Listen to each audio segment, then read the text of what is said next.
Wow! ఎవరి heroine అనుకుంటున్నారా? అది హీరోయిన్ కాదండి. నేనేననమాట. సో, నేను ఏ రెస్టారెంట్‌కెళ్ళాను ఏంటనేది చెప్పను. అస్సలు చెప్పను. ఎందుకంటే బిల్లులు మాత్రం మామూలుగా ఉండట్లేదనమాట. ఒక స్టార్టర్ 4 పుల్కా మటన్ కర్రీకి 1500 బిల్లయింది. ఏందిరా ఇంకా మిడిల్ క్లాస్ వాళ్ళు బతకవసరం లేదా ఏమి అనిపించింది నాకైతే. అందుకే నేను దీని అడ్రస్ చెప్పను. నాకు తక్కువ బడ్జెట్‌లో నేను అనుకున్న ఫుడ్ మొత్తం వచ్చినప్పుడు మాత్రమే అడ్రస్, డీటెయిల్స్ అన్నీ చెప్తాననమాట. ఎక్కడికెళ్ళి నేనైతే గార్లిక్ ప్రాన్ అనమాట. నేను ఎక్కడికెళ్ళినా తినేది గార్లిక్ ప్రానే. అంతకుమించి ఎక్కువ స్టార్టర్స్ నేను తినను. అండ్ మటన్ కర్రీ 4 పుల్కా చెప్పాననమాట. వాటర్ బాటిలే రూ. 70 ఏసాడు వాడు. ఏంరా ఆస్తిలో సగం అడుగుతారా అనిపించింది నాకైతే.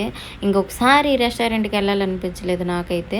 సో, ఎలానో ఆర్డర్ పెట్టాం కాబట్టి గార్లిక్ ప్రాను, నిమ్మకాయ వేసుకునే తింటాను నేనైతే ఖచ్చితంగా. అండ్ పుల్కా కూడా అంతేం బాలేదులెండి. మటన్ కర్రీ బావుంది. మంచిగా కుక్ అయింది కూడా.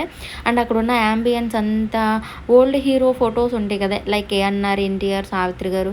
సో, వాళ్ళతో ఫుల్లు డెకరేట్ చేయబడిందనమాట. సూపరుంది.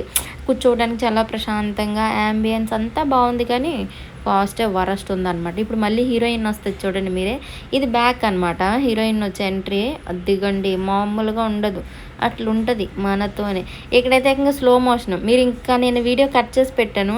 ఆ స్లో మోషన్ చేస్తే ఆ మెట్ల మీద నుంచి జారి కింద పడ్డాననమాట. ఒక్క నిమిషం నా గుండె ఆగినంత పనయింది.